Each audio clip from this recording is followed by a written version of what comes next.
بسم اللہ الرحمن الرحیم۔ السلام علیکم۔ دی ایجوکیٹرز ٹیکسلا کیمپس میں خوش آمدید۔ جماعت ششم، آج ہم اسلامیات میں سبق طہارت و پاکیزگی کے مختصر سوالات کریں گے۔ سب سے پہلا سوال ہے، طہارت سے کیا مراد ہے؟ طہارت، پاکیزگی کو عربی زبان میں طہارت کہتے ہیں۔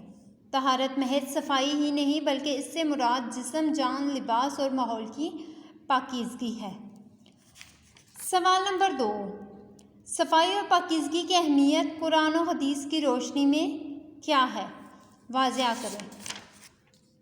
اس کا جواب ہے، اللہ تعالیٰ نے طہارت و پاکیزگی کا اہتمام کرنے والوں کے بارے میں فرمایا ہے۔ ترجمہ، کچھ شک نہیں کہ خدا توبہ کرنے والوں اور پاک صاف رہنے والوں کو دوست رکھتا ہے۔ نبی صلی اللہ علیہ وسلم طہارت کا بہت اہتمام فرماتے تھے۔ آپ صلی اللہ علیہ وسلم نے اپنی امت کو بھی طہارت کا اہتمام کرنے کی تاکید فرمائی، یہاں تک کہ رسول صلی اللہ علیہ وسلم نے طہارت کو ایمان کا حصہ قرار دیا۔ رسول صلی اللہ علیہ وسلم کا ارشاد مبارک ہے، ترجمہ، پاکیزگی، صفائی ایمان کا حصہ ہے۔ گویا دین اسلام کی بنیاد پاکیزگی اور طہارت ہے۔ سوال نمبر 3 ہے، پاک صاف رہنے سے ہمارے کردار میں کیا تبدیلی آتی ہے؟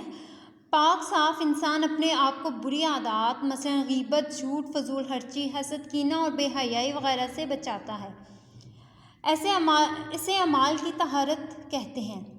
طہارت سے انسان پاک صاف اور خوش خرم رہتا ہے، اس کی سوچ پاکیزہ اور عمل نیک ہوتا ہے، اس کی عبادت مقبول اور دعائیں پوری ہوتی ہیں۔